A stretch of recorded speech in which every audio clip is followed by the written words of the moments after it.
wakaye se mampani Akufo-Addo bere so ena one ne hye ase ebo no se won hwe no won pa asomdwe mbra se na be ya aboko asomdwe be ya adwuma ena mampani Mahama nso baaye no wono nso antena ne to so sanse ye de Agyeiwaa na ye de asoawo eno nti wono nso ye se ne mpani hye ase no wono nso beto aso e de akwa akosi eno nti wono nso reaffirm ye se otumfo osetutu ye otoso mienu wonye ni obetumi bia oman ne de tumi ne de ahye ne nsam wonye ni obetumi na won pre asomdwie emra boko na se boko nya asomdwie a Ghana nyina e na enya asomdwie eno nti ano ye Christian Council ho Christian Council penipa Reverend Emmanuel Kofi Fianko wono nso abegina paso sesi a ene oman no e ba bebo enkomo yentie nia wo kan bi mra sesi a Republic of Ghana, Your Royal Highness Otumfo Setutu II, allow me to stand on the protocol already established and make this a brief one. The National Peace Council is grateful to His Royal Highness Otumfo Setutu II and the whole mediation team that he led, the chiefs and elders of the Kusasi and Mapusi area, religious authorities, women and youth who participated in this process that we celebrate today. Many came with heavy hearts, yet chose peace through their participation in the mediation process. Your Excellencies, the conclusion of this mediation process does not erase the past, but it gives us hope to continue to lean on, a chance to stop the cycle, to protect our youth, protect our children from inheriting our pain, and to allow Boko to breathe again. Peace in Boko will require care, fairness, consistent engagement, and the development that reaches the ordinary person. Above all, it will require restraint, especially in moments of provocation. We respectfully appeal for continued support to ensure that the understanding reached here are upheld and protected. To the people of Boko, we speak quietly but honestly. The future will not be built on revenge or anger. It will be built by small daily choices and by choosing patience over violence and dialogue over dispute. In this way, we choose peace and the preservation of life. Your Excellency, thank you for not giving up on Boko. History may not record every meeting or conversation, but it will remember the commitment to peace when it matters most. The National Peace Council assures stakeholders of our commitment to continue to support and to engage at all levels to ensure the implementation of the roadmap agreed upon. May the markets of Boko slowly return to life. May our schools remain open. May our nights grow calmer, and may peace be preserved for Boko and Mother Ghana. We are grateful for this moment, and we pray that it leads to lasting peace. May God bless Boko. May God bless the Upper East region and bless our homeland, Ghana. Thank you.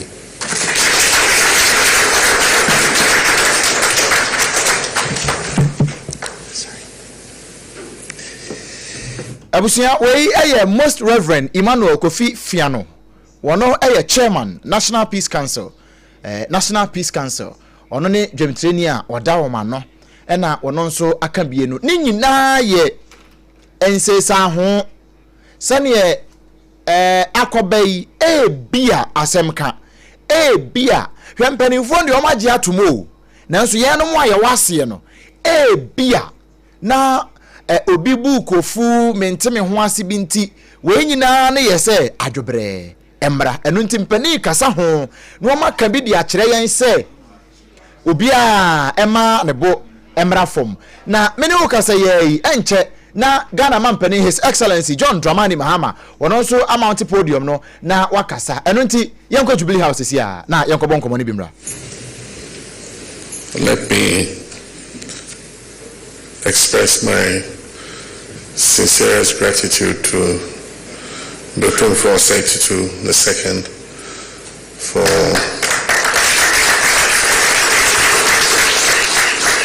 for his patience and diligence in working over all these months to mediate this seemingly intractable conflict between two important ethnic groups in our society. When I took over from my predecessor, Nana Adodankwa Akufo-Addo, in the security briefing he gave me, he mentioned that he had invited Otumfuo to be the sole mediator in the conflict that was raging in Boko at the time. And so shortly after I took over, I paid Otumfuo a visit to confirm, the status of mediation and whether he actually had accepted to mediate. And he confirmed that he had.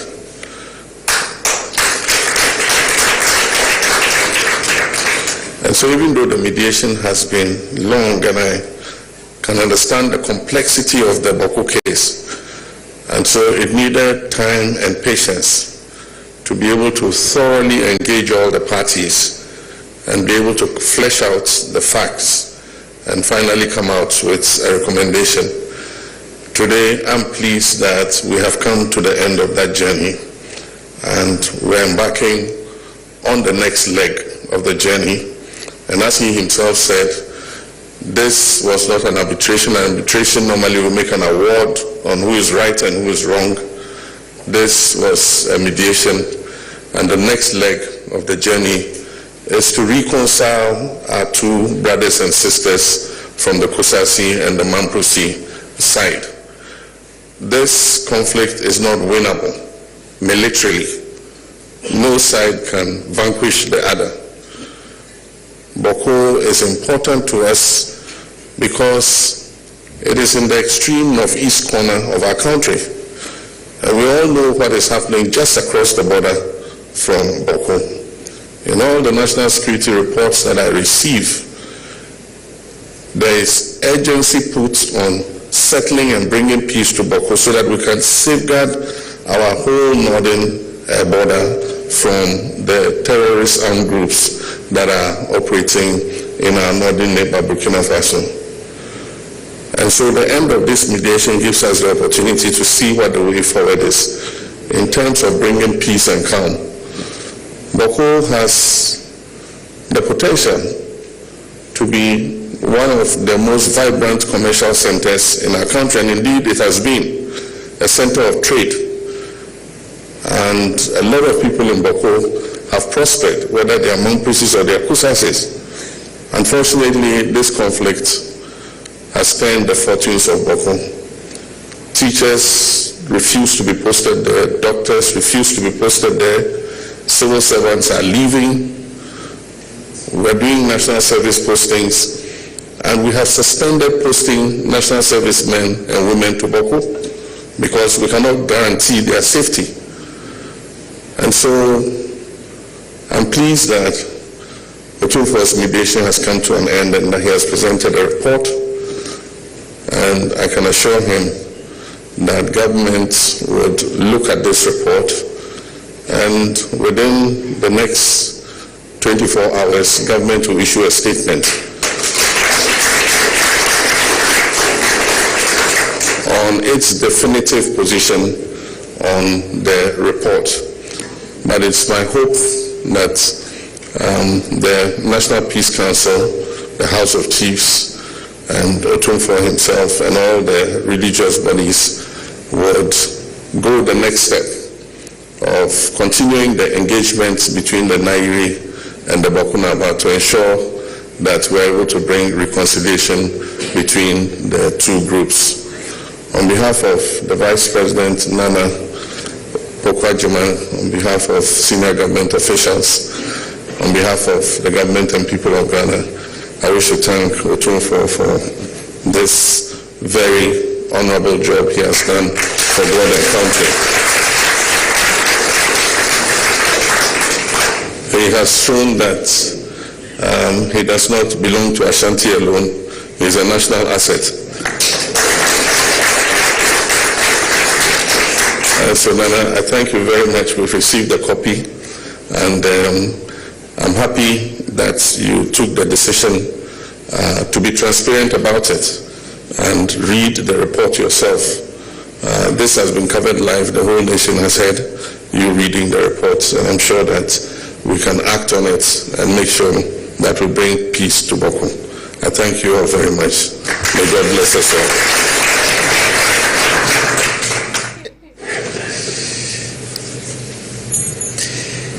Thank you very much. We Ghana Mampeni, His Excellency John Dramani Kwame Mahama, and Yateno Enka, Edia Free Bankesim Jubilee House, and no. Na Ninsam ne tofa bomu nyina ne se efri ne ade kwesi nyame adom wo chena aban so de ne ginasie ede beba tiawa nemom odemu mpanimfo nyina se oda womo eka ho nyina se no no bra obedi ade no na womo ma no bambo no ho briefing no womo yi na so tire wo se ne bambo se mo tie wo man mu no mampani dada akufuado ono ankasa frɛ no ka chensa kwame ni esie ewo boko no matu otumfuo se tutu aba bi oye otoso mienu ese wontena semre so na wogusu a woye ho adwuma eno nti ono ankasa so bo anan eko otumfuo na so eko busa no se aso waye krado se wobetena semre so anana no kra otumfuo so gitum se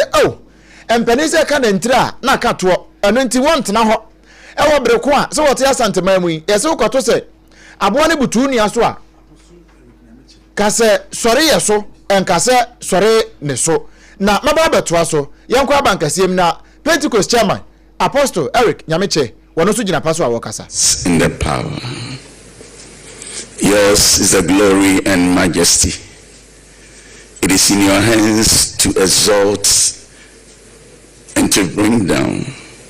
You are the King of kings and the Lord of lords. You are the Prince of peace. Lord, we bless you. We bless you for what our ears have heard this afternoon.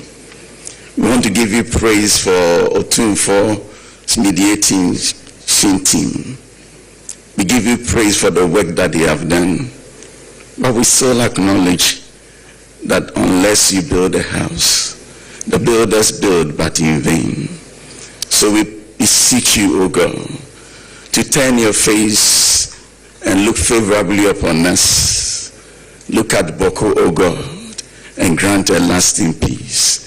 In the name of Jesus, I pray that you breathe upon the efforts of this mediation team. And Father, grant us peace as we embark on the second leg of reconciliation. We pray that your Spirit will lead us on. Guide, O God, by the power of your Holy Ghost. And let the accounts be favorable to us, so that our brethren up there can live in peace. Grant, O God, that this prayer prayed in the Jubilee House, in the heart of this country, will be heard by you, God. Look favorably upon us. Don't turn your face against us. In the peace of this nation, we shall have peace. In the peace of Boko, our brethren up there will also have peace. So Lord, lift up your hands and rain peace upon us. In the name of God the Father, God the Son, and God the Holy Spirit have I prayed.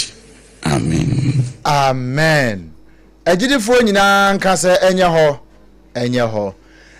We Apostle Eric Nyameche wono eye dwemtreni edema Pentecost asafo no wono na arbompa ye twatuo aprasumdwe etoso biu esan ede ama oman no ene boko ene wiase nyina so abeka ho bi esan wiase nyina be Ghana dansefo se ebri bi adu se ya aprasumdwe ewo baabi a na tetefo no hwe ya wo mo ahu no ye pen so abaso na sene na me kamampani kasa no ena na wo kire mu yi ene wo chese no kura wo baaye no obenya briefing nyina wie na mpanifo so wonu wo kasa ya wo te ase no na ho ahia se afei wo mo etoa mediation process ne so no kura otumfo so sha ase frefre wo mo ka ho nyina wie ye no baby e ba bedru ni me na o kasa yi ya bom paye ewo Pentecost awie dia ye nkwohwe na chief imam so wono so ejina simpioni apa so na muslim paye no ye de no so aka ho na bibia etume aye fine eno nti ebra ni tomu a ye bepia no so atom na ye no so a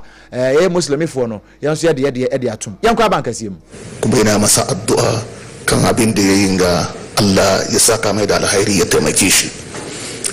To begin with, Your Excellency, I extend my warmest felicitations and best of wishes to His Royal Majesty Otumfuo Osei II for achieving this very important accomplishment. Shugaban kasa kuma President John Dramani Mahama na mai addu'a manna gode mai Allah ya kiyaye shi ya jaye kwanukan shi har ranar da zamu ga mu dukan mu mun je wannan gari nuna murnar mu da zama lafiyar da aka samu. Your Excellency, congratulations to you for taking this Boko issue as important, as something dear to your heart, and for us to have reached this, hoping and praying that in the next leg of this mediation process we will achieve peace in Boko.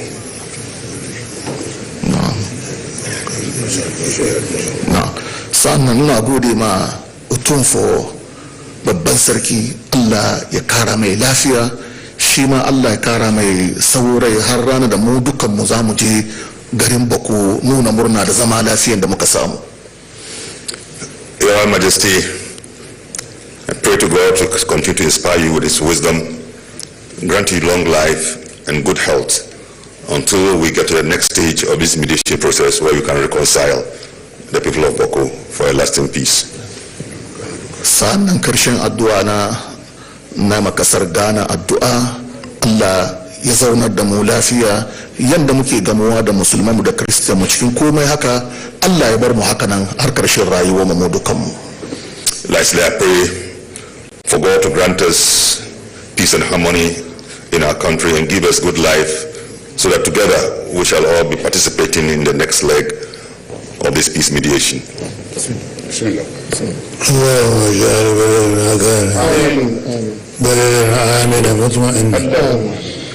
اللهم اجعل بلدنا غانا بلدنا آمنا مطمئنا وسائر البلدان وآمنا في أوطاننا ولا تفتنا اللهم ارفع مقتك وغلبك عنا احفظ رئيس جمهوريتنا جعفر الرحمن محمد سر وانزلنا هذا القرآن على جبل لرأيته خاشعا متبدئا من خشية الله وتلك الأمثال نضربها للناس لعلهم يتفكرون اللهم أنت أمرتنا بدعائك ووعدتنا بإجابتك وقد دعوناك كما أمرتنا فأجبنا كما وعدتنا يا ذا الجلال والإكرام إنك لا تولي سبحان رب العزة عما يصفون وسلام على المرسلين والحمد لله رب العالمين صلى الله عليه وآله وسلم آمين. Amen. Thank you very much. Obia nyeso amen. Enti Chief Imam Sheikh Osman Nuhu Sharabutu na yate ono so ne nka no one ne kasama for Sheikh R Miyaw ono nso na ekyerɛkyerɛ nsɛm no mu kama ɛde ɛma yɛn no na yɛntie mra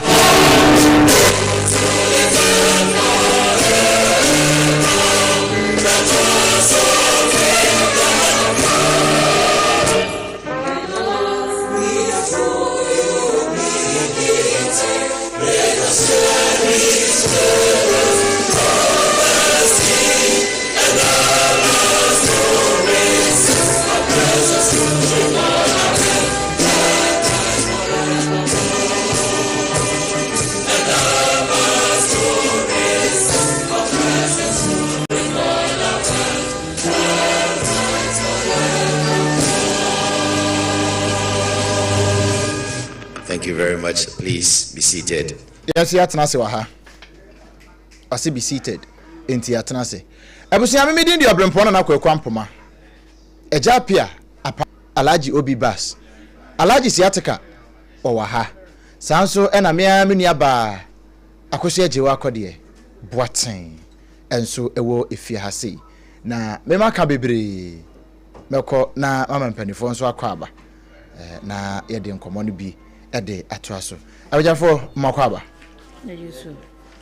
Mente wonka ye. Emuye. Ejanso de no. It is in. David. David. Mente wonka. Emma. Ani I just shifting cultivation. Na me hwe. How far? Emuye.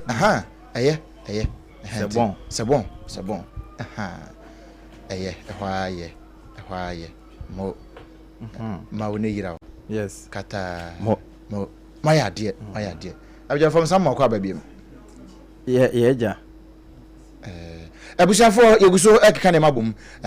Enti mabejafo na be ka me ho a na yese de dwumade ne to aso a hot bite kase ne to aso na na ye de ma wo no emum ne kase pa no gina ene nia AKOSUA ewo abankasiem mampani akache ni nyina eye asumdwe fan ya ye nyina ya pre ho aboho wa ate ho ntasu ate ho mpenten kwa free ya ne ede abesi kwasi manim do ena ne ye pen yi so ho recommendations abai na se na mampani ka no in the next 24 hours no aban so be ye ni obetumi bia ede statement de aba a kire ono nso nanamontuo ene ni ginasi a osie ede afa recommendations ya aba no ho enya duro eye favor eye pepepe se ne etie abja fam sam makwa babiem ya je oso mo ene ya ko history mu pa ja wona na maso da form ma mention say yes ladies before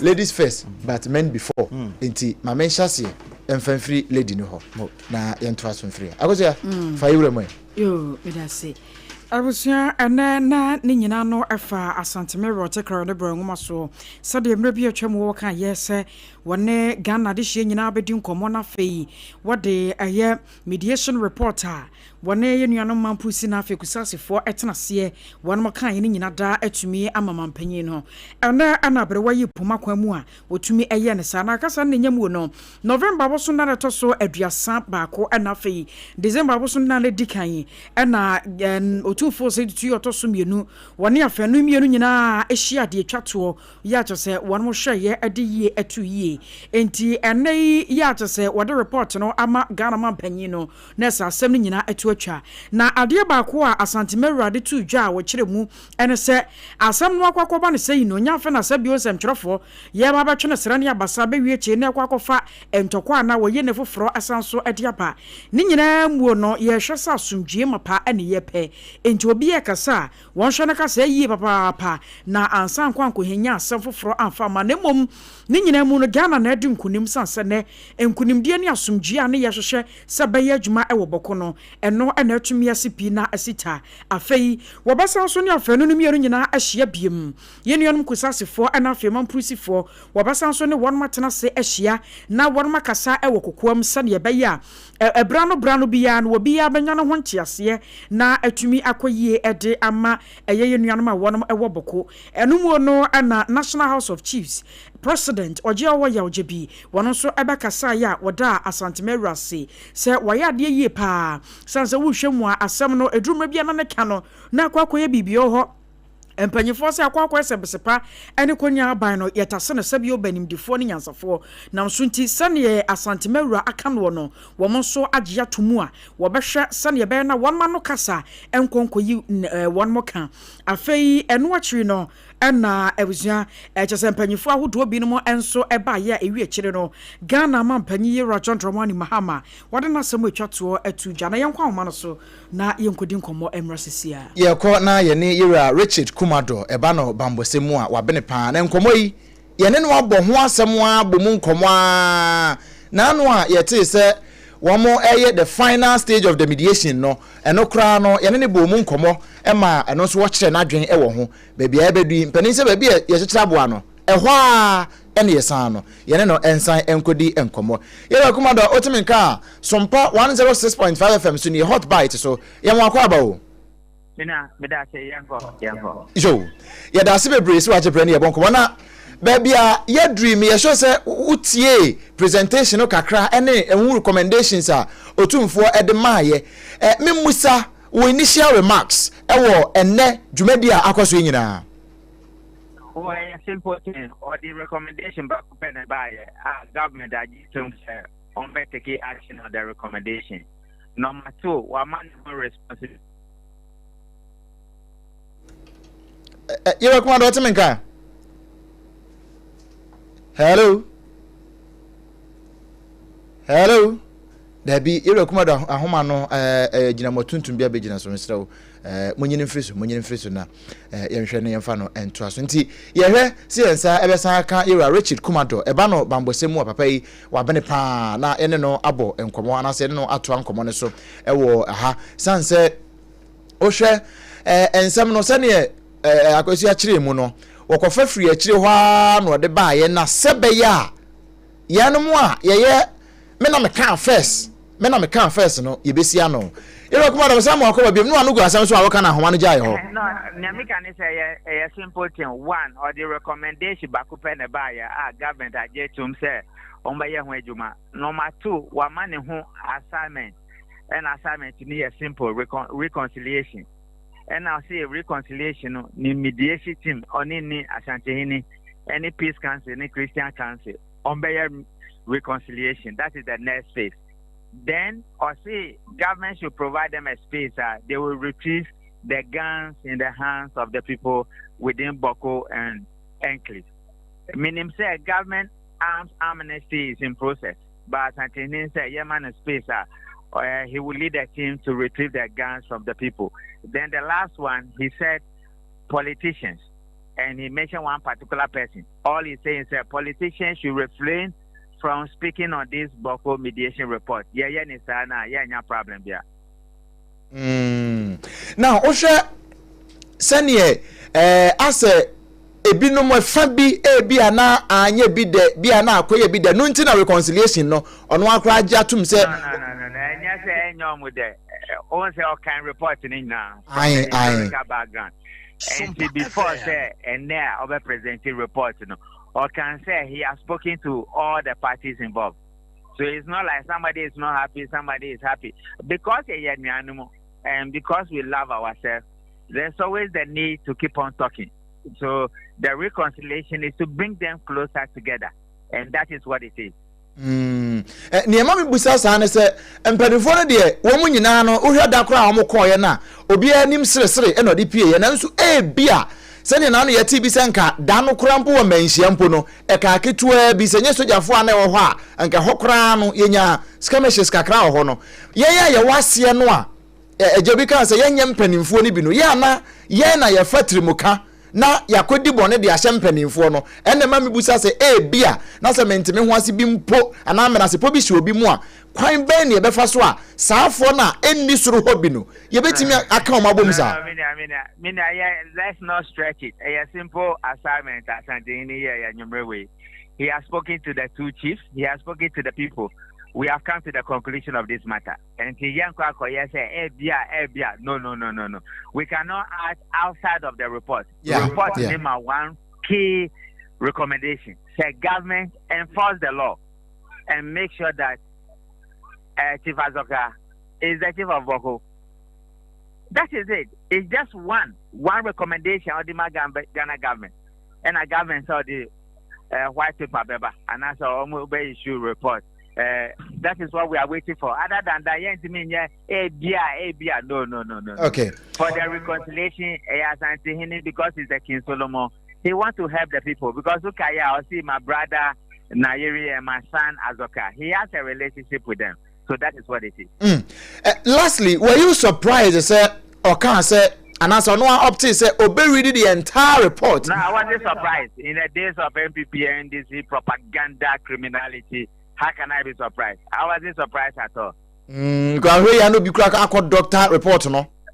They should even ban them. We should go to court and ban them from speaking on this matter, because they are the cause of all this trouble. Young banning politicians need to speak on this matter. Exactly, and leave it to the wise man and his people. They will be fine. You're Commando, you're now saying you raise Rajabenia Bonkomo. Thank you, Mina. Right. I was saying, any Bonkomo, Richard Commando, a band of Bambo Semua, or Bene Papa, and now one near Bonkomo, near what do we know, Hona bloggers, Ibe Fast CIA. Young banning politicians, no both MPP and DC. PNC, one for ne, Gum for ne, Yem Fata Bon Tom, so no beer crank cancer be because some can be a real no marker and you animal temper crowd with Jim. No marker says your mochi, as Uncle Fanny answer say, ba, Eddie, Abba. Mamma Quada, AKOSUA father, Nunsi, Nam say, Nanugua Samsona, a day, Ira Kumado, a bainty, AKOSUA. Auntie, not the near canoe. The crocram won a Ghana man penny be winning Eda Asantimera ase etrese womoso so ehwe don hwere no aduonu enan entemmo no womo de krata ebeba bontena fe the presidency enso ewo de kan yana mutu a wombetu di aboa no womo tu di akanti Obrempong megidi yese asem we nya fe ne yeba so ne sere ne abasa eya asomdwe na ne nyina ehwehwe sansa wo kan wan kan ya wa no betumi akoyi uka ebewi akire no na ekofa nsempi edi abanti yana Asantimera se na yana the presidency woman so ase say Ghana man penye kwaba na sa no wono so ema kwan sanse wono mom krampo na freye say Asantimera emram enema ne ba mu enti ye na wono nyina ase afa no mienu nyina obi aye na fam de aban ye ne de Asantimera nso aye ne de ena Ghana man nyina nso yenso yaye ye de enti de aka no yemfa full stop ensituo amanyofo bi anka na ntum ne ma asomdwe enya adwuma yo eja miwura aha ne awonso efa mu no kakra awonso timi bo ne tofa to ho na ja yenkeka mom sa ne yanko ni asem ni nyina wie ye ne se asundwe edi hene na Ghana edi nkunim ama bokwadwo esanse nkomo ekoso ni nyina se utie bra openso hye ne nkomodi ase a de na ye sua history social studies a ni esua wo social mu no Ghana Empire tam ho ansa na eba bewie aba beda ne Ghana Firisonga Empire so no eno no obubo mu a biebie so a ede ba mi hu taatre no ene ba bie free tete ba bia ba besi ne na ewie ye na sofu yima me sa na me frɛ no odi kan eba ede most reverend Emmanuel Kofi Fiano wonderful Kofi Fiano ye manamo na wono nso de ne de betwa mu apostle nyameche ebe kire se ba bia aduru no de aka ye kronkron a wose yeye ema awurade nso bohu sampa Ghana no a wonim no firi tete ya wo hyeda eyiyi na de hye ebe boa wo ma no wa ha no ampa asundwe abua no ye no ma no se utie yewra Sheikh Usman Nuhu Sarabutu nkomo a wode baba twa ato no a ni nyina koba no wo ka kire wo se wohe muslimifo wo mu bandua pa wo mu kutamu a eya asundwe enti de ekoba nyina nso ya asundwe kuro na wo mbefre no na de ya ne se wo mu a wo ho no nso fa yankremofo ya asundwe na wo mu frefre no wo mu ne nete enti sabre ya empenimfo akasa ho ama bibia to atwa no de aka ne se yankonom ya asundwe abua no na nyame wonhyira wo man Ghana na mempani kasa no ebia na mo adwena nkoho wo ka kire yen se ya nya babia na yesemuti o esan se otumfo bo so se kasafidiefo no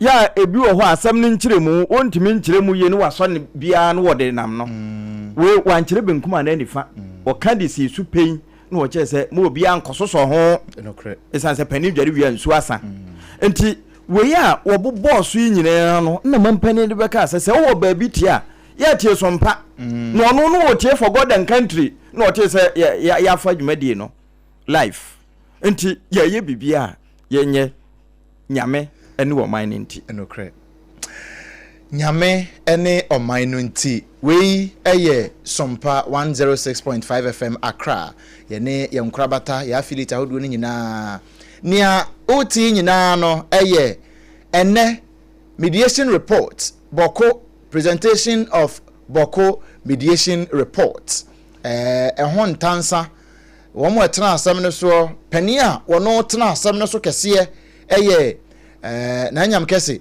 otumfo osetutu ababio ya otoso mienu asante nyina wura wona etena asem ne so wona ne mpani ene wono mo a wo mo ka ne ho bie ene o me yese sane mpani ade tumi ne ma won se won prasomdwe e ma oman Ghana sane ye kan nyina ne ye oman Ghana na ade nkunim oman Ghana na aprasomdwe sanse se baabifo didi mi a na se baabifo asomadwe onde a sa asomdwe baboko a Ghana nyina e na asomdwe aba eno nti wono so preye ebo asomdwe hu dawuru efrefra anu ni nyina baaye ma wode obia de etoto nsane ani ma nam so se na akosi ye ka no no wokọ hwehwe akire ma agyan so de kakra to so kire se tete no sane ansakura na ye Gold Coast Empire ene Ghana Empire ne ho ahwan ne ba ne nyina no sebie na boko enclave no motie ahemfo ekoye baaye ni awokoye afi baabi o kire se nipa asomasi de maye mfre no se woyo hene na emom nipa asomasi na ye the rightful ohene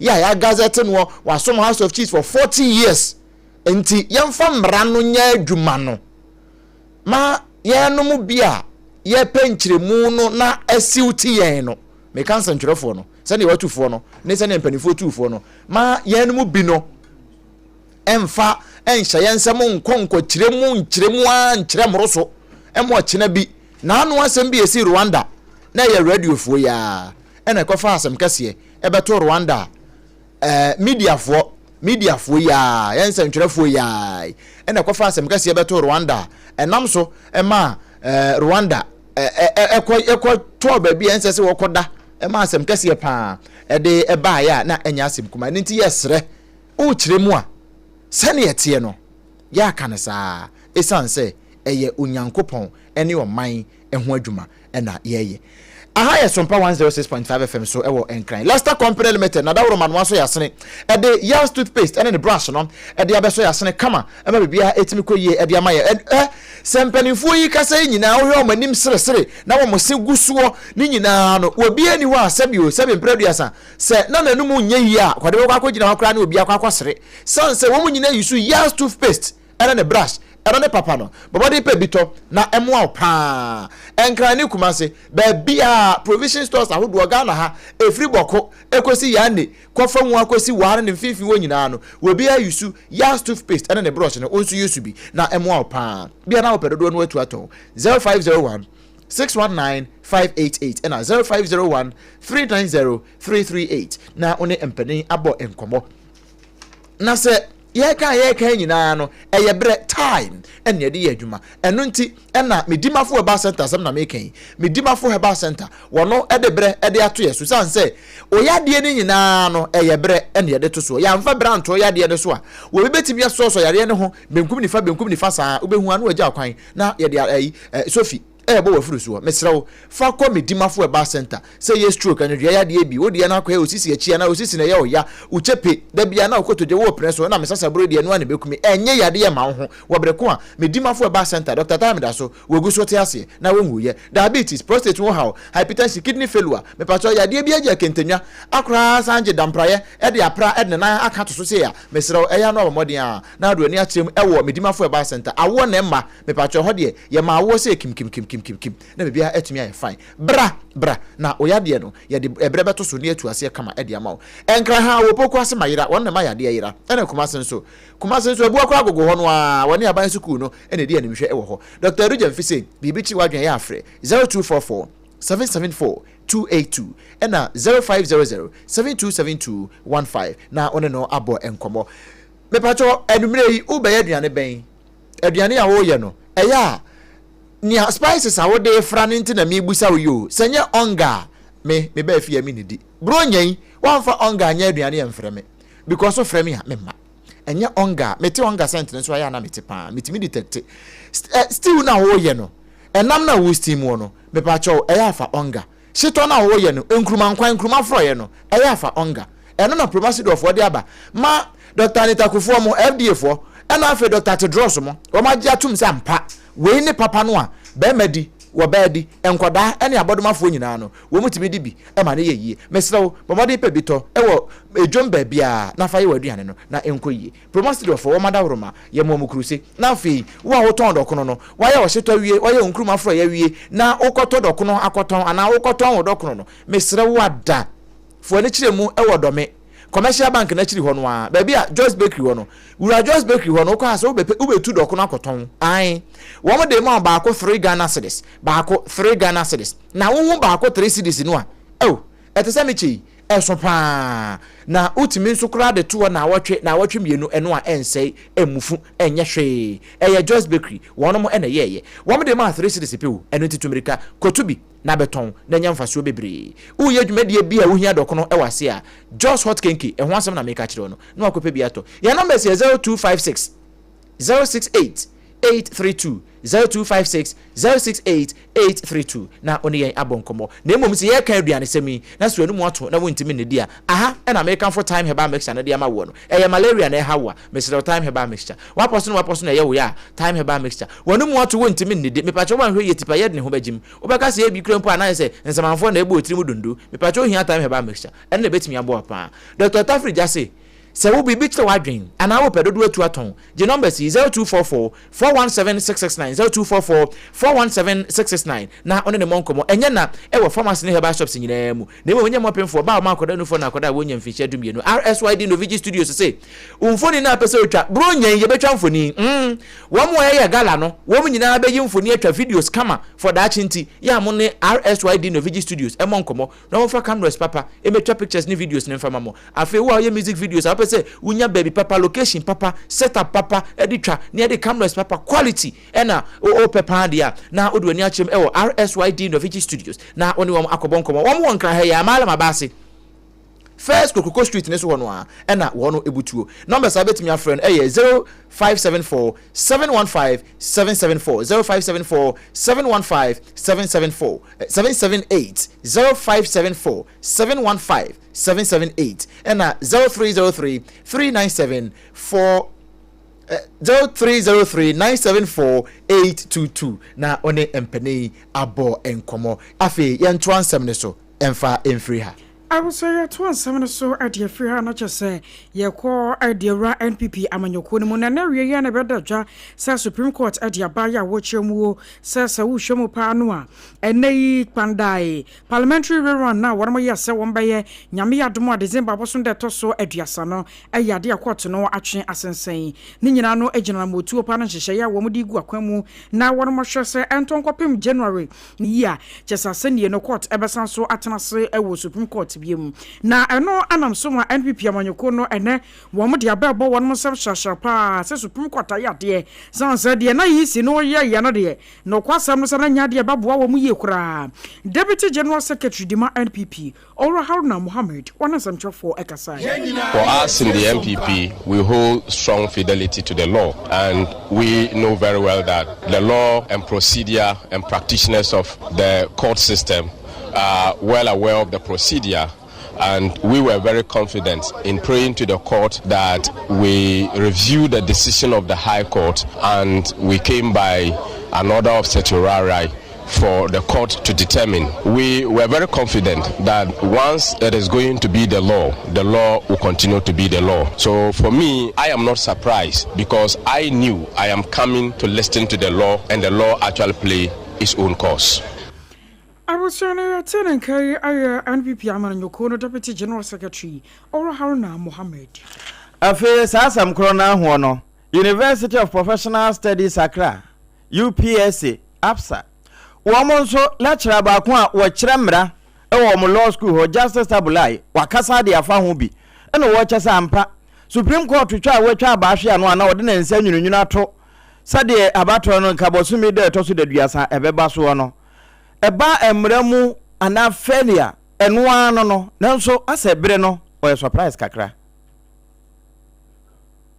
Well, he has never lost being an MP as far as I'm concerned, because the decision of the High Court has not been fully implemented as far as I know. If it has been fully executed, then of course he's no longer a member of Parliament, in which case he's not a former either. But if it is not fully implemented yet as we speak, then I can understand that he is still not completely a former member of Parliament. He's still on his way out, but not completely out. And in which case his situation is a bit dicey and quite unsettled.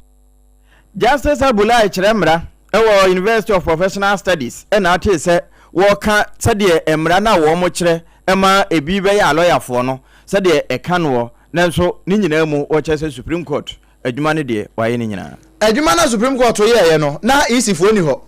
Easy chairperson, any deputies, Miruni, no bossman, sorry, any area samotete, will be anywhere, and no. And not Justice Tanko Amadu was it for the way say Supreme Court ya tenase mumu huwom ye baba toa mo na mugina mu denden pan mu bi eni ho aba court. In fact and na ne boafu pa eno no wo kire say se e baba court na ye ba hwehwe niamam yen kamera na nipa wono na ekwa akoye election no se e ba kwa rewa no yenko say by election ade bia election e wo man Ghana mu no e ya bato komisa wono mo e na egu mabam na se obi aba samana mo ama e wo court. In fact Justice Tanko Amadu say sade we ya court so pa de e ya unacceptable say e beji atum pa wo man mu sade de enye bi okra na wo ka we e de atoso a che say Mami Jane Mensa boss man sorry e na fei Samuel Tete wo mu nim na January 13 won e ama dan to answer ma.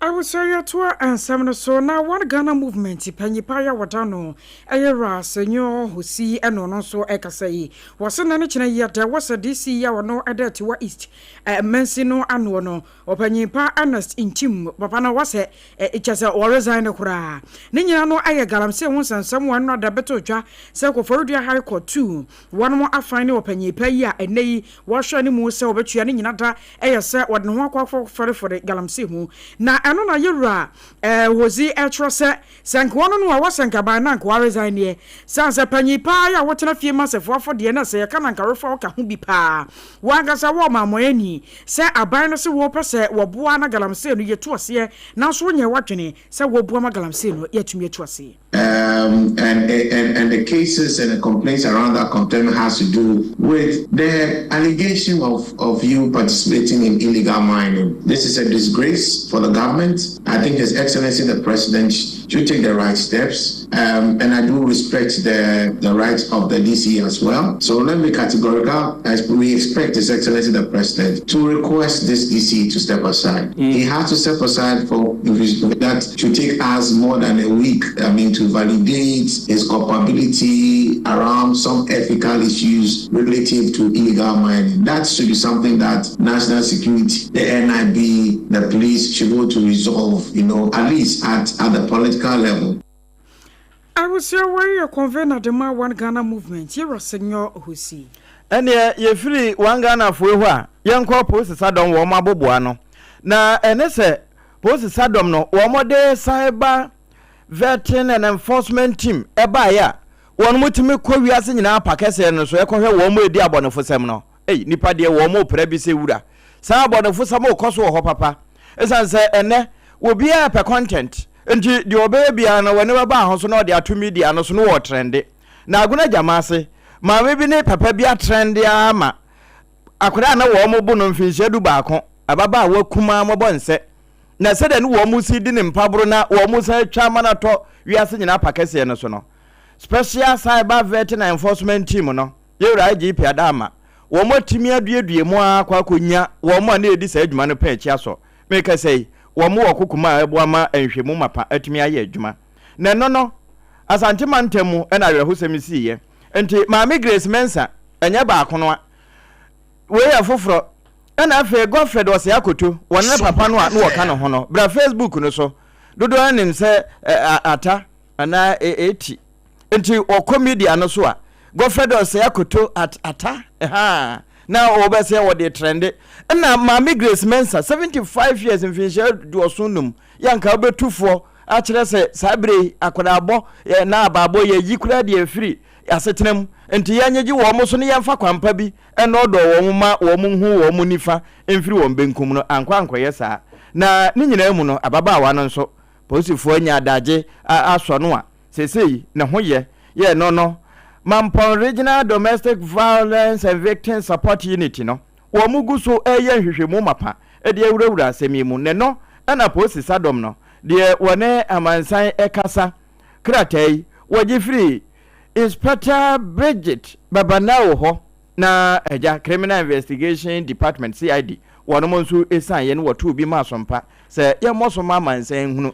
na se bi hyehye bi ho ana se obi ye biribi etesa e wo media no so a what we are yesuade na wasasuade na no ena na anu ada wo mu kwaji bill etumu road traffic amendment bill wo mu ekwaji tumu kwaye mu amendment bebre wie no na eho akohia se ni o mfra no moto praga tricycle ni nyina abobo ya afo ni nyina no yeso yaje wo matum kama eno na National Union of Tricycle Operators Ghana utweniti a eye nutok wo mo pani pa ya wada no ewo western of Mensley no emu no kwa stretch for penny ye friend no set afrane wagina simpie ni apaso na so mpaka se abon ko no wo che se tricycle se wo ha titru pa ne pragia for no amu odome no wo mu nyina ka hono bie enye western of wo nko Ghana hafo ni nyina no ewo se wo mu nyina hye ekuo kase ase se ne ebe ya asem bi ba wo betimi aka bi ama wo se ye kase ye tie na enye ni gisem ma ya na ye boa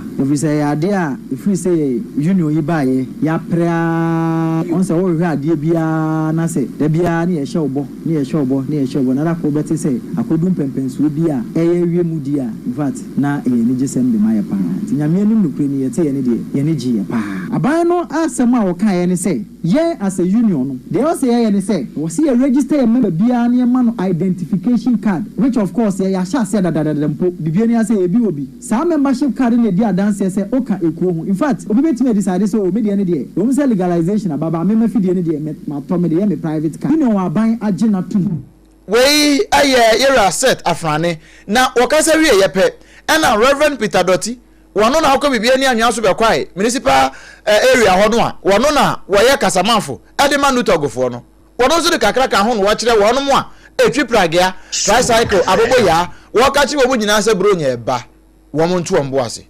yitwa na ba ku yitwa wo nsa ba ku de hwase nke wo se wo ye anya na utwi machine na de otimu nso no dwene no ho kane eje usika no a o pe no Christmas menu se town no busy at obi amfa abotre na o pepa no munja ya bufuo no a wo ye mistake no obi ka kire no a na wo di na tem na se judge se wo kuruma nya ya na intervene ya o mu chi bia ne sa chairman ko gina adaka mansa na judge no Mia niema 1-2 bia wo release omo ya be free meeting etwitwa pictures ni videos de kwa kire no ansa no wo release omo adetia omako gina court wo yedidi Reverend Peter Dotti uko bibiani anyaso be kwai mensi no mu a woni pani a woni amansan bon komo Edema Nutok National Union of Tricycle Operators Ghana Superintendent Stephen Tenkrai Ayewono Regional Commander Adema MTTD no penyepaye adiato ashenkafo anim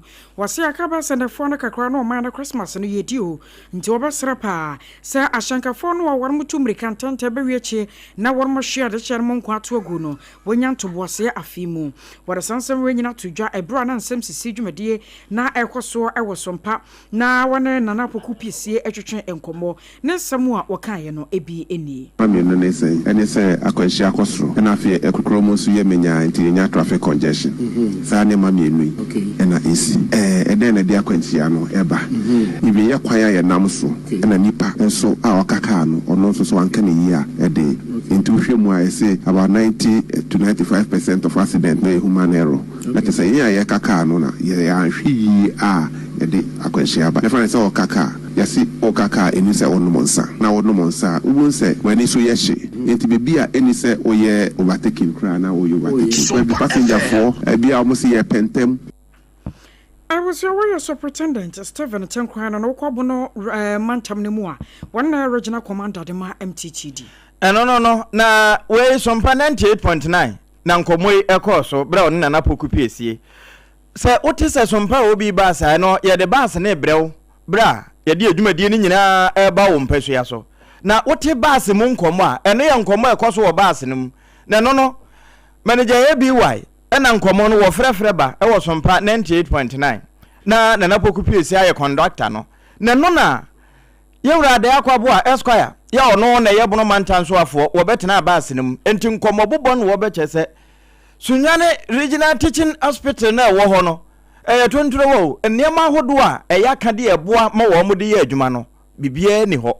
Say you need regional hospital. You will teaching hospital. Na ya na ya se amanyofo bi betum futuro e de agu nipa ni. Ye wo Ghana ha na 2024. Ye nuamo MPP fo be ka kire say ye regional hospital no se say ya ye ne teaching hospital. Na ye nuamo ne omo ye just a sign post. Then ye di see ho say eno na ye teaching hospital. Say omo say ya ye ne teaching hospital no. Ye de pania kra eka ho say hospital yi anya teaching hospital status enti ya de pania na eka ho amana ye teaching hospital bibi science ade omo ye cabinet memo na ye call cabinet ya ye ne teaching hospital, but that is not how we establish teaching hospital. Dina ya to ne keke na mum bibia nim bono mantanso afo yewra de akwabo Esquire na wo bo nkomo yi wo baase nim wo Sompa 98.9 na ko baase kuro yi eno so ne yegina wo Obrempong a Leicester Company Limited we gina baase no mu a wo fuole no kama pa ama e de hot bite e de abrewo me na ne ho sima kase de beto aso.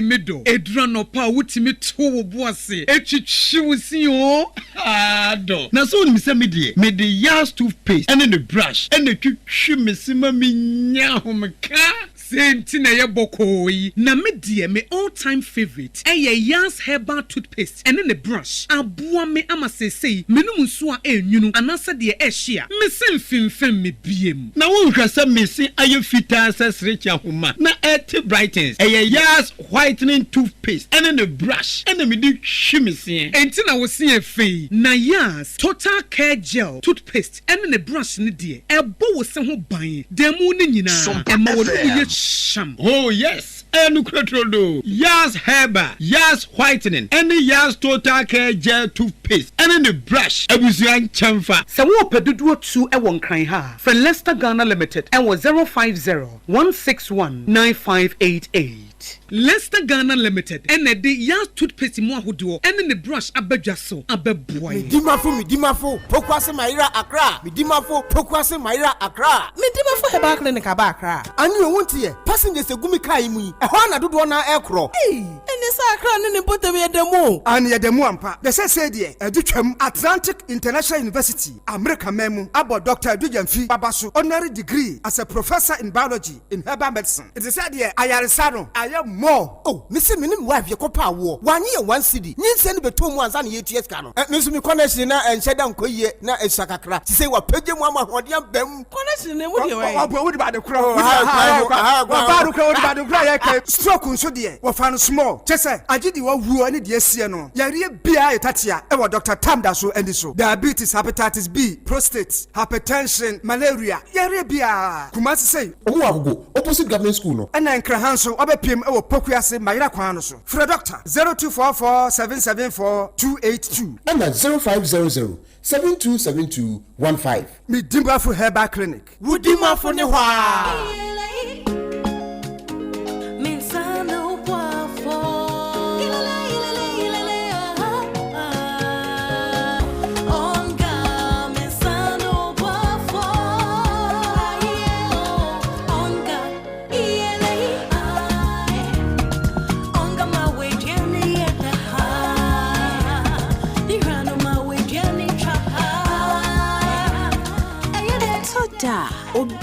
wobesua emua sonko bia ebema ni niane opepa aye de change onga mama sano boafo FDA Agyeiwaa yin krato ya so sano boafo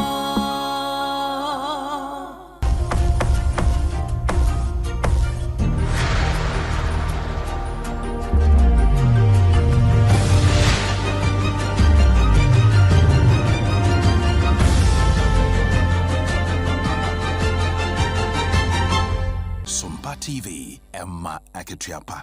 Okra busua ma Akatuapa pa ampa.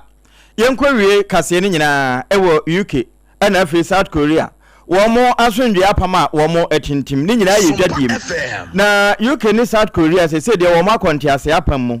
Ama enyuma empempem na ebeba na de billions so abre won. Ama British economy no atumi apagya pa na apagya yi. Na womo ka we nyina no wo che se Sakai anase ebia wonuma akoho ensa de obasie spirit kakra wom de ebro kankan frede wom no ene enema hodo bi na womo aye brebre se womo man tax free te se de na no mampani woyi COVID-19 levy free hono sa pepepe enti Chris Bryant wono ene ye trade minister edema UK fo no ena afi ni counterpart wo Korea ye hanko wono nso baabie na wo motena se edidi nkomo wo mo chese wei enkwa wiye no wo manya kura pound no be 2 billion ebeboa UK titru enema wo mode kwa amanone na afi de wo mokra enso de ba na adoma aboa ama wo musikasem ene wo man na brabo atimi apagya wei so ena ye gina na Hot Bite kase no a Leicester Company Limited eso asene ema aboafo bebre eka ho no ye de nyina asie yetwagu ye ewo nkran ha Sompa 106.5 FM so na fei Chogu ewa Sompa 93.1 ewo Kumasi Ayiko 100.9 ewo Kumasi Adamfo Power Radio ewo France o ma hinkro Paris no mu afei Sompa 101.1 ewo Takwa Sompa 103.3 ewo Takra Sompa 106.1 wo Tachimai Sompa 98.9 ewo Sunyane Sompa 90.7 won Kranza ena Sompa 101.3 ewo Doma Kaneshi Urban Radio Ejife mu Kingdom 106.1 FM ewo Mankasim udi ko dana so ya no ahwe bia radio phone nyina wono ye gina mu saba e gina mu kama pa Sompa 106.5 FM Accra enu ye Facebook no na fe YouTube no Sompa FM Live www.sompaonline.com so ensemi dodo na no ebuwa obetimi akokenkan bi enuanom ne ye basa Obrempong nana kwaku ampoma mene AKOSUA Agyeiwaa kodie boaten ena dada no a triple man Ejapia apam yamati fo nyina monitia enyado